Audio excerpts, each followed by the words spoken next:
All right, so we're taking a look at 622. We're going to continue implicitly deriving, and we're going to use the chain rule a little bit. We kind of started this on Tuesday, I guess. So I think I'd have my notebook out, my book out, and kind of be following along, taking the notes, making sure that I can do these problems by myself. But just kind of a lot of examples today. So 67 starts with y cubed plus y minus 2x equals 5. And A says, if possible, solve for y by itself. And if you spent a little bit of time, you really can't, because you've got a y and a y. And once you factor one out, you're going to have another y inside that factor. So there's really no way to get it by itself. So the only way to find dy dx is to use implicit differentiation.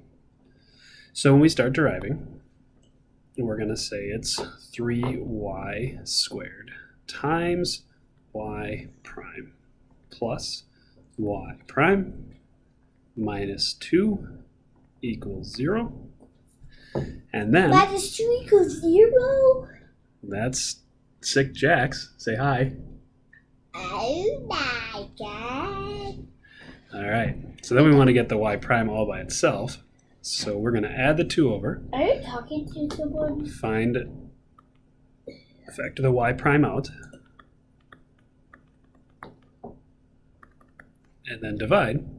So we've got y prime equals 2 over 3y squared plus 1. I'm going to put that right up here. Y prime equals 2 over 3y squared plus 1.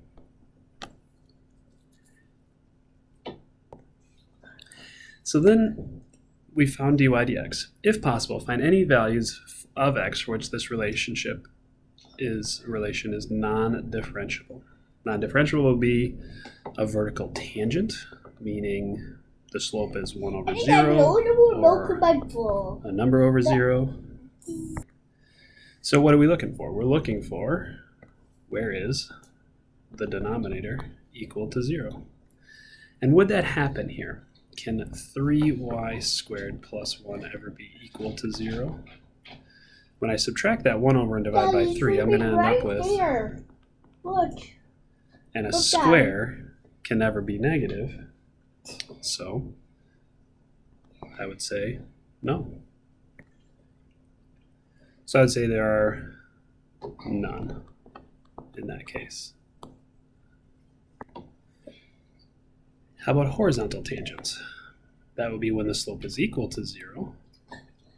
And that would be making the numerator equal to 0. And I would say again, none, because it's just going to be 2. And then let's find the slopes at the points 2.5, 2. So really we're just plugging values in. Y prime at 2.5, 2 is 2 over 3 times 2 squared plus 1, which is going to be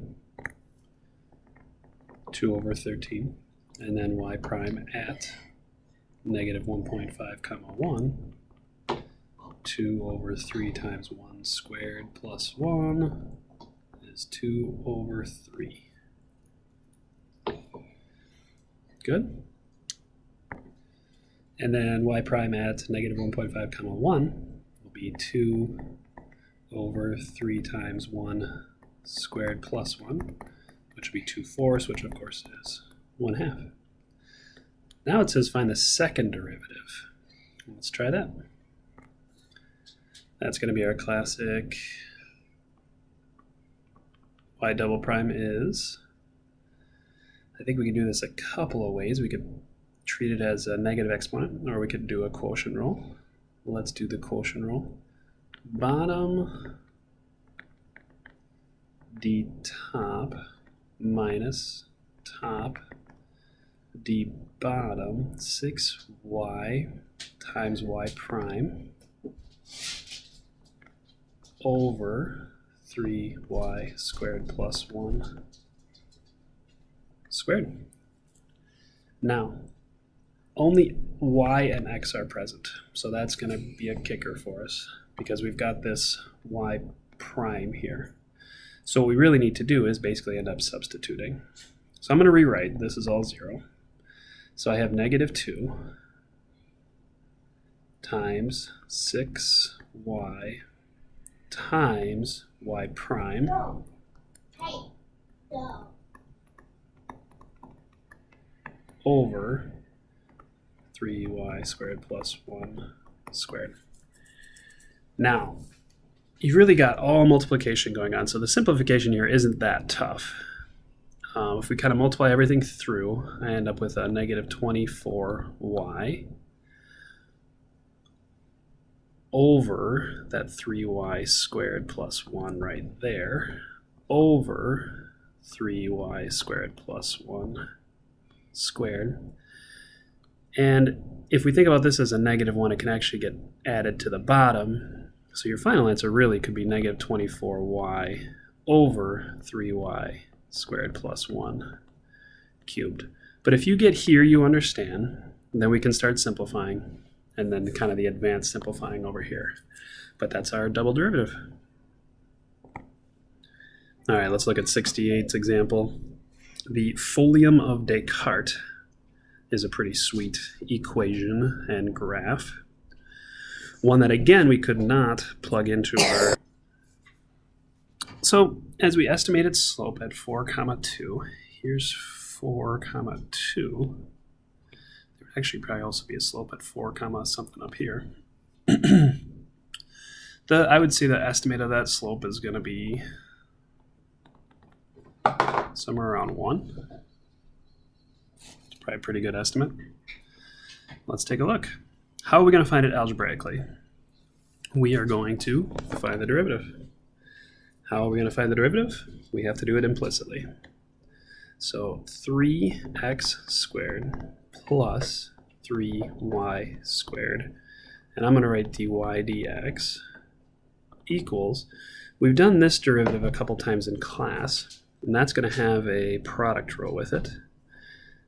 The derivative of x is 1, the derivative of y is y prime, our 2/3 bow tie, 9 times x y prime plus 9 times the derivative of x times y. There it is. And then, of course, we want to get this dy dx by itself. So I'm going to subtract 1 over and factor it out. dy dx times 3y squared minus 9x, so I subtracted this one over, equals 9y minus, I subtracted the 3x squared over. So finally, dy dx equals 9y minus 3x squared, 3y squared minus 9x. And then, so we can find our slope at 4, 2 algebraically, found our second derivative, or found our derivative. Put in the 4, put in the 2.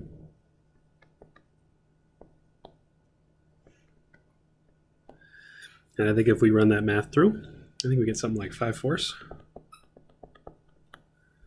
That looks about right. Is the derivative a function? So I would say because of the x squared and the y squared, it's not going to pass the vertical line test. So then, no, its derivative would not be a function.